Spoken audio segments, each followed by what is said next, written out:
Hallo und herzlich willkommen zum neuen Video vom T1 Bus Projekt. Im letzten Video hatte ich euch ja erzählt, dass ich mit dem Daniel gesprochen habe. Der hat mir die Maße gegeben von den Lüftungsöffnungen. Der hatte mir dann gesagt, er paust mir dann auch noch dieses Teil ab und schickt mir das dann zu. Es ist jetzt angekommen, das werden wir jetzt mal aufmachen. Er hatte schon gesagt, er packt mir noch was dazu mit rein. Mal schauen, was das ist.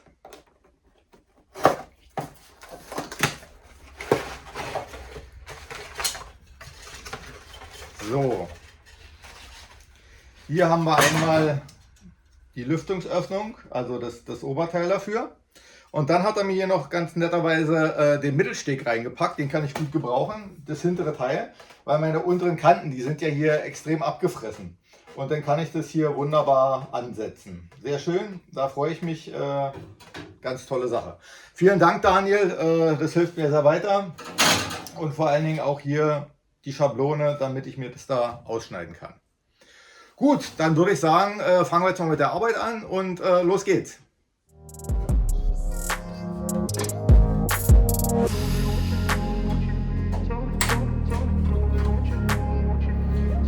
Gut, die Seite ist jetzt fertig. Jetzt passe ich noch die andere Seite an und dann mache ich mit den Lüftungsstützen weiter.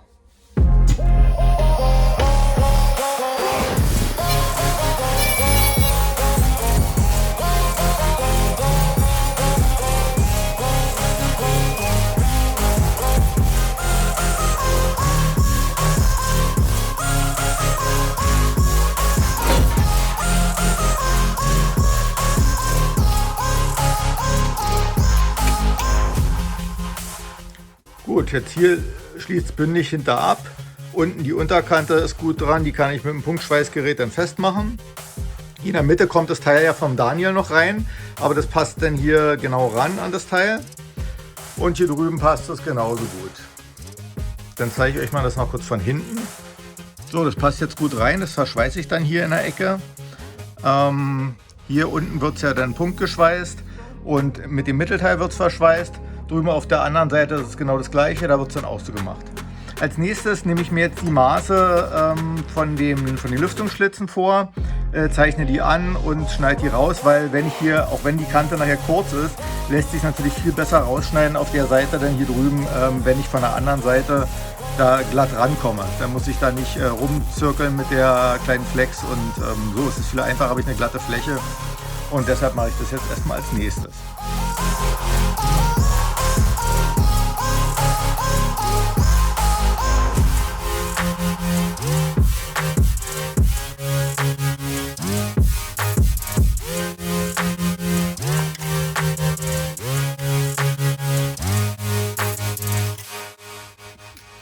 Jetzt habe ich mir das hier angezeichnet, auf der anderen Seite genauso.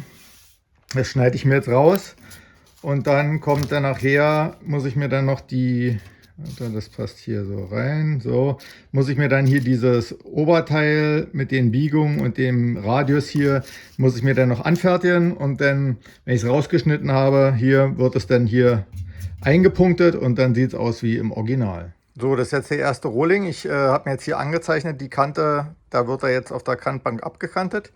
Und dann schneide ich das hier ein und biege die Ecken um. Und dann sollte das hier eigentlich reinpassen. Mal schauen.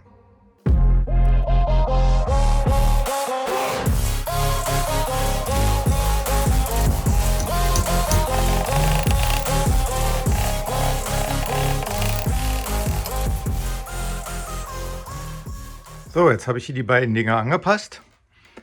Jetzt muss ich bloß noch hier die beiden Radien reinzeichnen, damit ich das ausschneiden kann.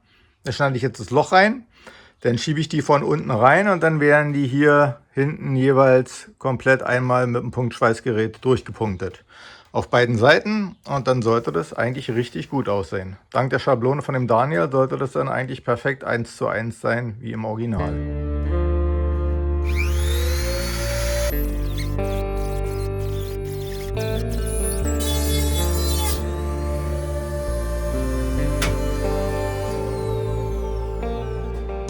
So, mal schauen. Einfach ohne Entgraten, ohne alles. Mal testen.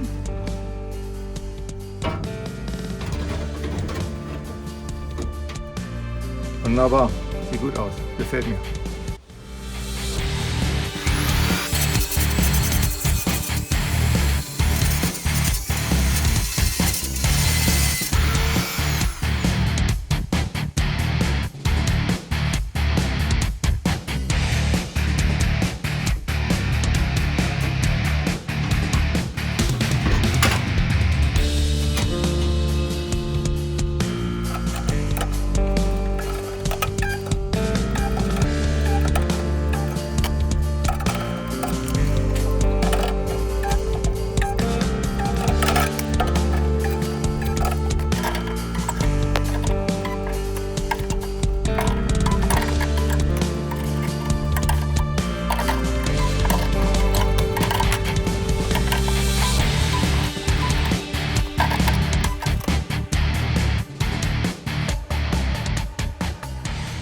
Ich muss ja mal sagen, das gefällt mir richtig gut. Da bin ich ja echt mal stolz auf mich. Das sieht wirklich echt gut aus.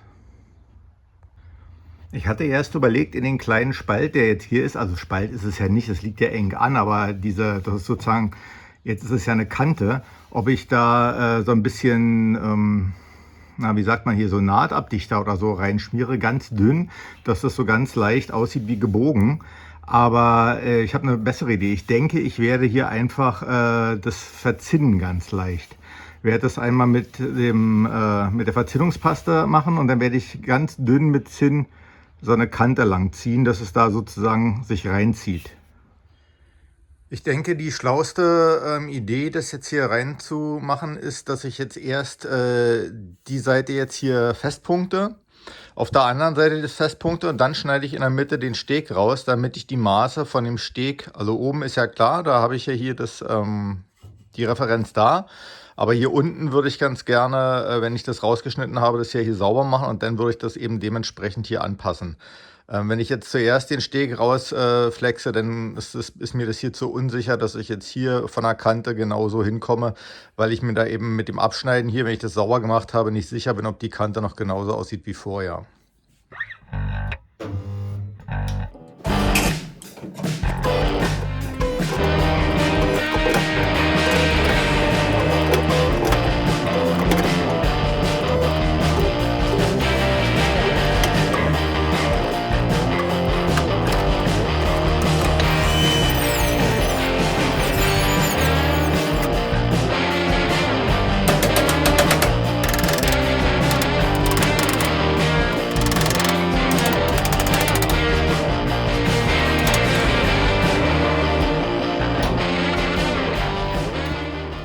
Bevor ich es einschweiße, werde ich das Teil von dem Daniel mal noch schnell sandstrahlen, damit ich das dann anständig rostschutzversiegeln kann.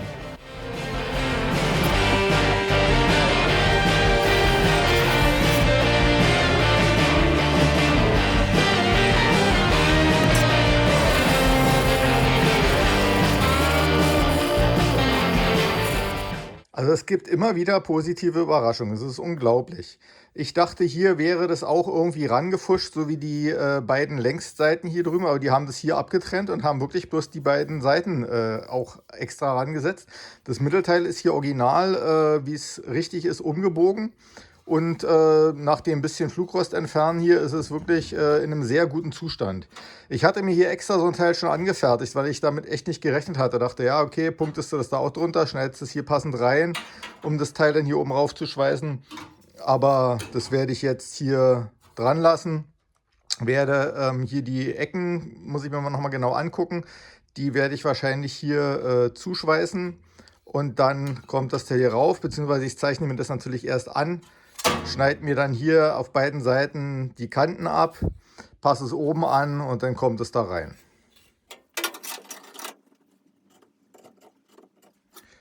Bin sehr zufrieden mit dem Ergebnis, es ist schön glatt geworden. Hier werden dann die Bögen auch ausgeschnitten, wenn es soweit ist. Und auf beiden Seiten, ich hätte es jetzt nicht ganz so hoch schweißen müssen, weil der Bogen ja hier unten lang geht, aber sicher ist sicher. Hier unten werde ich doch einmal rüberschleifen, das ist ganz gut. Und als nächstes werde ich dann hier oben die Kante verschweißen, damit es dann wieder komplett fertig ist. So, jetzt ist das alles zusammen drin. Dann kann es jetzt losgehen, noch die Ecken schnell verschweißen und danach wird die Front zusammengebaut.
Also dafür, dass die gestrahlt und grundiert sein sollten, ist es jetzt nicht so der Knaller. Ich werde jetzt hier nochmal die Kante, werde ich nochmal mit dem Strahler rübergehen. Und hier hinten, das ist soweit in Ordnung, das schleife ich nur an und das wird dann mitlackiert. Das ist ja eh nicht wirklich zu sehen. Und dann schauen wir mal weiter. Jetzt hatte ich Pause gemacht, war beim Sport und dann hatte ich das hin und her überlegt und dachte, ey, was sollst du jetzt da hinten das nicht auch noch abschleifen? Die 20 Minuten machen den Kohl auch nicht fett und es war eine ganz gute Entscheidung. Hier sind ein, zwei Stellen, wo so ein paar Rostpickelchen sind, das werde ich jetzt noch behandeln und dann werden die danach eingebaut und die 20 Minuten machen es jetzt nur auch nicht mehr aus.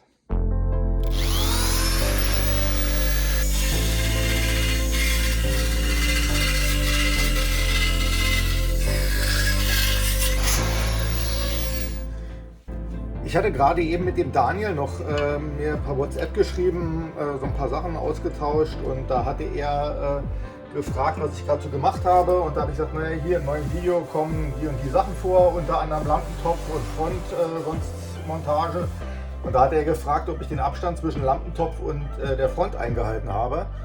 Das war mir überhaupt gar nicht bewusst, dass hier, wenn der Topf drin ist, dass da eine kleine Kante ist. Das war natürlich ganz praktisch, weil ich hatte eben mehr nur gesagt, was im neuen Video drin vorkommt und nicht, dass ich es schon jetzt fertig habe. Und da hat er mir jetzt erstmal das Maß geschickt, das sind 2,5 mm, die der Topf raussteht und das kann ich jetzt zum Glück dadurch dann noch einhalten.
Jetzt habe ich das alles hier komplett zusammengeklemmt, habe hier große Auflagen benutzt, damit es auch wirklich großflächig anliegt.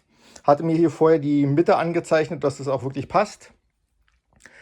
Die Vorderkante ist jetzt komplett verklebt.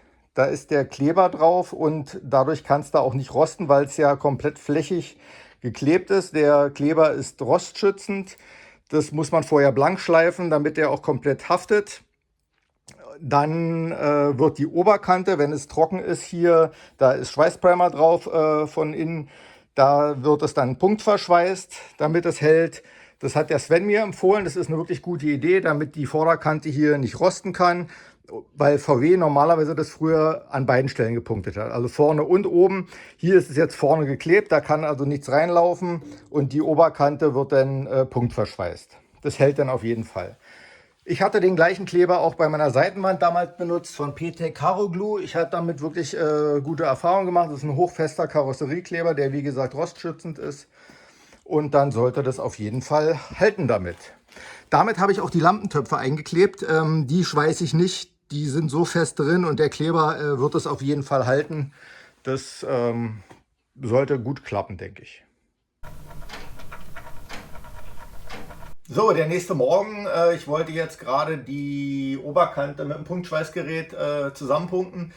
Da habe ich aber nochmal nachgelesen, Aushärtzeit von dem Kleber sind 24 Stunden, damit es komplett ausgehärtet ist. Also lasse ich das jetzt noch ruhen. Passt jetzt dann nicht mehr in dieses Video rein, aber es ist ja auch bloß noch eine Kleinigkeit, das wäre jetzt nicht so schlimm. Jetzt hier am Ende nochmal herzlichen Dank an Daniel für die tolle Schablone, für die Lüftungsschlitze und noch Support für andere Sachen, die da, wo ich noch Fragen hatte. Genauso vielen Dank nochmal an den Sven, dass der so schön die Sachen mir da abfotografiert hat und die Tipps gegeben hat für den inneren Scheibenrahmen, beziehungsweise auch für die Montage des Rahmens auf der Front. Es hat mir wirklich sehr weitergeholfen, hat mich eine Menge Zeit, hat mir das gespart, mir da einen Kopf zu machen, wie ich es am besten anstelle.